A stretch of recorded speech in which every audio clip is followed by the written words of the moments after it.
सस्ते वाले दाल मसाले स्वाद हुआ बेकार। MDH की हल्दी मिर्ची धनिया करे कमाल। ये रंग दे, ये खुशबू दे, ये तीखा, ये कम पड़े। क्या निराला MDH मसाला। ऑपरेशन सिंदूर के बाद सहमा पूरा पाकिस्तान। ब्रेक करिए, बड़ी खबर। बौखलाए पाकिस्तान ने दी परमाणु जंग की गीदड़ बपकी।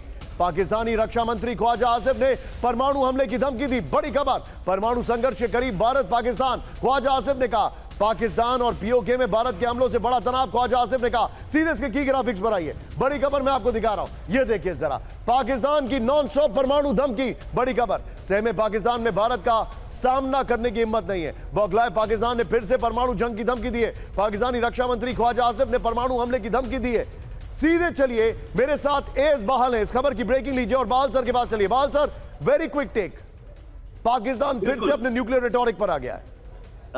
निशान जी, पाकिस्तान पैनिक में है, पाकिस्तान कंफ्यूज्ड है, पाकिस्तान डर गया, भय का माहौल है, पाकिस्तान के अंदर खौफ है। और जब भी आदमी को खौफ खाता है तो वो न्यूक्लियर वेपन का इस्तेमाल की बात करता है। अरे वेटरन अमेरिकन साइंटिस्ट ने क्लियरली बताया कि भारत के पास 180 है, उनके पास 170 है, लेकिन भारत की जो यील्ड है वो 12 से लेकर 40 किलो टन, और जो ज्यादातर बॉम्ब है वो ज्यादा यील्ड के हैं। अगर भारत के ऊपर वो कोई भी न्यूक्लियर हमला करता है तो Pakistan will cease to exist. और सबसे बड़ी बात यह है, आपके चैनल के थ्रू मैं आसिफ मुनीर को मैसेज दे रहा हूं, सरेंडर कर दो, तुम सरेंडर कर दो तो बच जाओगे।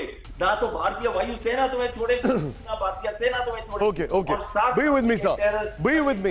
एक बड़ी खबर आ रही है, स्ट्राइक से बौखलाए पाकिस्तान ने LOC से सटे गांव पर की शेलिंग। अंकित, मैं आपके पास आ रहा हूं, ब्रेक करिएगा। पाकिस्तानी सेना ने हैवी आर्टिलरी फायरिंग की है। पाक गोलीबारी में करीब 15 लोगों की मौत, लेकिन भारत ने जबरदस्त जवाब दिया है। राजौरी की तरफ से भारतीय सेना ने पाकिस्तान को दिया करारा जवाब। पाकिस्तानी शेलिंग के बाद लोगों के लिए रिलीफ कैंप बनाए गए। एक और बड़ी खबर, सीधा आइए, फुल स्क्रीन ब्रेकिंग दिखाइएगा। नागरिकों पर हमले कर रहा है पाकिस्तान। ब्रेक करिए।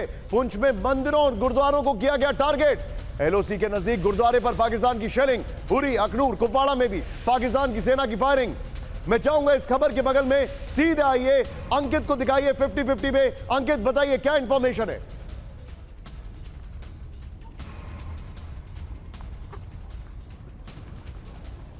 अंकित, बताइए क्या इंफॉर्मेशन है, क्या इस वक्त भी सीज फायर वायलेशन हो रहा है?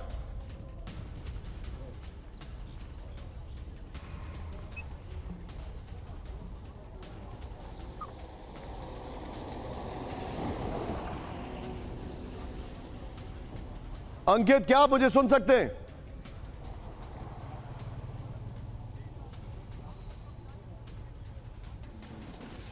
पाकिस्तान की तरफ से लगातार लाइन ऑफ कंट्रोल पर सीज फायर का उल्लंघन किया गया। कल पाकिस्तान की तरफ से पुंछ इलाके में आर्टिलरी का इस्तेमाल किया गया है। आज भी देखिए इस वक्त जो शांति है वो बनी हुई है, लेकिन आज बीती रात भी बीते रात भी पाकिस्तान की तरफ से फायरिंग की गई है। अखनूर सेक्टर में फायरिंग की गई, उसके साथ साथ बारामूला, उरी, कुपवाड़ा इलाके में सीज फायर का उल्लंघन किया गया है। आप जो बता रहे इस वक्त की एक और बड़ी खबर आ रही है मेरे पास, सीधे आइए, ब्रेक करिए। ऑपरेशन सिंदूर के बाद जम्मू कश्मीर में बड़े लेवल पर तैयारी। ब्रेक करिए। आपातकालीन हालात के लिए युद्ध स्तर पर तैयारी। ब्रेक करिए। बॉर्डर से सटे जिलों के स्कूलों में छुट्टियों का ऐलान। अस्पतालों की बिल्डिंग्स पर प्लस के निशान बनाए गए। पाकिस्तानी हमले को नाकाम करने की स्ट्रैटेजी। इस सब के बीच में एक और बड़ी खबर, सीधे आइए, ब्रेक करिए। बढ़ते तनाव के बीच राजस्थान में हाई अलर्ट। ब्रेक करिए। पाकिस्तानी बॉर्डर पूरी तरह सील, लगातार पेट्रोलिंग। Su-30 MKI विमानों से बॉर्डर पर गश्त। संदिग्ध गतिविधि पर BSF को दिए गए गोली मारने के निर्देश। राजस्थान में पाकिस्तान से लगी 1037 किलोमीटर लंबी सीमा है। मैं चाहूंगा सुमित के पास सीधे चलिए। सुमित, हमारे बॉर्डर्स की अगर बात की जाए तो लेवल ऑफ अलर्टनेस क्या है, बताइए जरा। देखिए बिल्कुल लेवल ऑफ अलर्टनेस आपने कल रात को ही देख ली, जब पाकिस्तान ने 15 जगहों पर अटैक करने की कोशिश की। और ये सिर्फ LOC पर नहीं है निशान, ये IB पर और दूसरे इलाकों में भी है। और ये क्लियर दिखाता है कि पाकिस्तान की हर चीजों पर इंडिया का सर्विलेंस है, और कुछ भी पाकिस्तान कर ले इस समय पाकिस्तान को तभी के तभी जवाब भी दे दिया जाएगा। लेकिन अभी इंपॉर्टेंट ये है कि क्या पाकिस्तान अभी और कुछ कर सकता है, जिसका इस सवाल का जवाब है हाँ। पाकिस्तान कोशिश कर रहा है कि वो फिर दोबारा से कुछ रिटेलिएट करे। लगातार वो कोशिश कर रहा है कि भारत के मिलिट्री इंस्टॉलेशंस को टारगेट करे, और इसी के लिए अगर आप देखें कि पाकिस्तान की तैयारियां भी चले। लेकिन अभी इंपॉर्टेंट यह है कि पाकिस्तान के डिफेंस सिस्टम जिस तरीके से को नुकसान पहुंचा है, पाकिस्तान अभी रिवाइवल के मूड में है कि अब अपने मेन शहरों को कैसे बचाया जा सके कि अगर रिटेलिएशन आया भारत की तरफ से तब। सस्ते वाले दाल मसाले स्वाद हुआ बेकार। MDH की हल्दी मिर्ची धनिया करे कमाल। ये रंग दे, ये खुशबू दे, ये तीखा, ये कम पड़े। क्या निराला MDH मसाला।